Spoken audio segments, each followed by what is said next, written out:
If you're thinking about making a move to Naperville or the western suburbs of Chicago, there are a few things you need to understand before you make that move. Because on paper, this area looks almost perfect. You got top-rated schools, beautiful neighborhoods, walkable downtowns, and more space than you'll find in the city. But here's the reality. There are hidden costs most people don't plan for. Traffic that can completely change your day-to-day life, and certain areas where you're paying a premium without actually getting the lifestyle you expected. So in this video, I'm going to break down what it's really like living in Naperville and the western suburbs of Chicago in 2026, the pros, the cons, everything in between, so you can understand if it's a fit for you. My name is Michael Thornton. I'm a local real estate agent here specializing in the western suburbs. My team helps people relocate into towns like Wheaton, Naperville, Glen Ellyn, and the surrounding areas every single week. So if you're looking to make a move here, reach out to us anytime. That's exactly what we do. So let's start with what's happening right now because the market has shifted. Naperville alone is over 150,000 people, making it one of the largest cities in Illinois, and it's not slowing down anytime soon. The demand is coming from multiple directions. You got buyers leaving Chicago, especially over the last few years, looking for more space and better schools.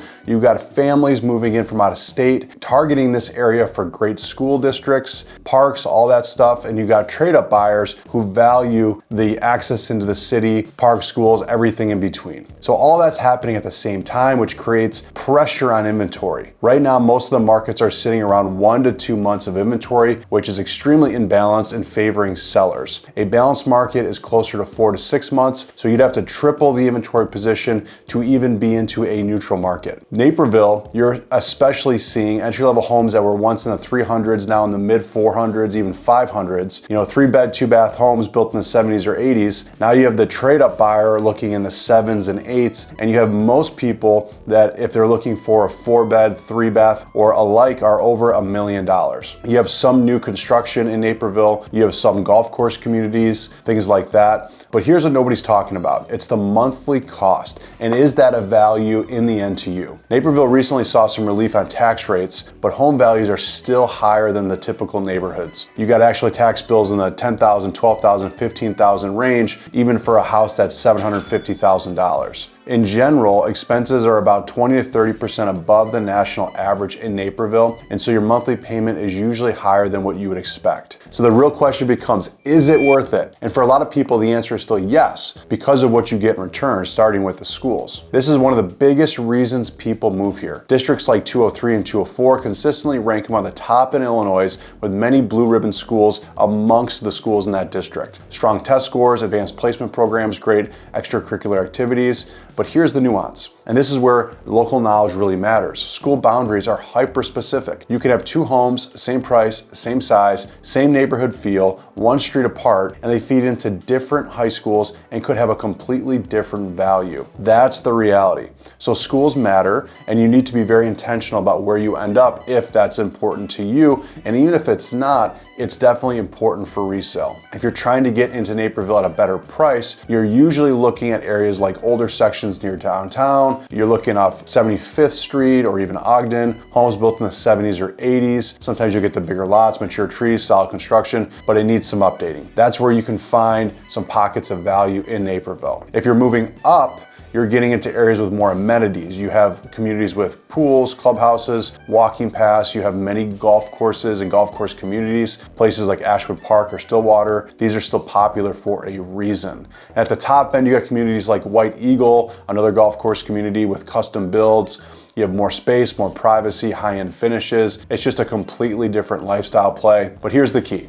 There's no best neighborhood. There's only the one that fits your lifestyle. Do you want walkability, space? Do you want newer construction, charm, character, close to the train, close to golf? Are you working remote? Those are the questions that matter to you, and that's where an agent can come help you narrow in your search those specific areas that you're focusing on. If you're going downtown Chicago, the Metro is a huge advantage. So Naperville, you're looking at about a 55 minute express train from that area. Just north and east of there, Wheaton, Glen Ellyn, you can typically get there in about 45 minutes. So it is very accessible, but you're looking to position yourself near a metro station if you need to commute in and out of the cities. Certain areas like Route 59 and 75th can get pretty backed up. So if you're looking to drive to the city, you need to keep that in mind when you're commuting. And something that people don't really realize because they're not living it. And let's talk about lifestyle, because that's where the western suburbs really win. Downtown Naperville alone has over 100 restaurants, shops, and businesses, and I think that takes some people off guard.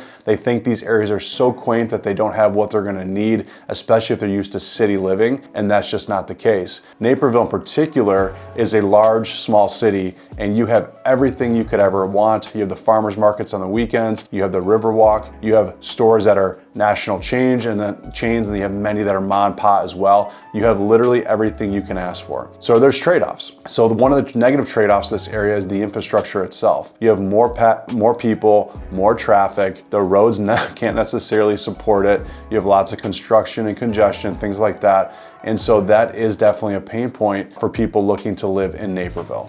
Especially if you're thinking long-term, there are major developments happening that already impact home values. Areas near transit-oriented developments, retail expansions, downtown improvements, they tend to see appreciation faster. And in many cases, there's about a 12 to 18 month window where buyers can get in before those areas develop fully and the values jump. And that's where strategy comes in. You wanna know what's coming next. You wanna know where the expansion is, because if you can find a way in before that materializes, you're going to see a bump in home prices. And obviously, if you've already bought in, that's great for your equity position. Now, who is Naperville not a great fit for? If you want a true city feel, this isn't it. It is a small, or I would say a large, big city, but it's definitely not the city of Chicago. It is a bit of a sprawling city, so you can be in Naperville, but still 15 minutes away from the downtown. So what part of Naperville you're in really does matter. You have many areas that are very walkable, but many areas that are not. So positioning yourself in the right area is very important. But what I would say, back to an earlier point, is you do have all the restaurants. You do have the amazing mom and pop stores and shops. It is a very quaint area in certain parts of the downtown, and I think it's something that does play well to both ends of the spectrum. So to summarize, if you're looking for an area that has the great schools, has the ability to get in and out of the city of Chicago relatively easy, under an hour, and you're looking for convenience as well, Naperville's an amazing spot. There's a reason why it always tends to show up on some of the best places to live in the United States, year in and year out. There is new development happening here as well, and I think it's an exciting time to be in this area where you can find pockets of opportunity within Naperville, where there's some expansion, where if you buy in nearby, you could see some appreciation that's greater than the average. But you're always gonna have those great schools, you're always gonna have those great parks, there's plenty of golf courses nearby, and it's just situated in a very nice area where you can get to highways, you can get north if you're looking to get out of town, or even east or south very easily. So it's conveniently located, and it's just a great place to raise a family. If you're looking for more information about Naperville or any of the surrounding towns, don't hesitate to reach out to us. This is what we do every single day. We're in the field working with buyers and sellers and have a great handle on why people choose different areas. So definitely reach out to us. Information's in the description. And until next time, have a great day.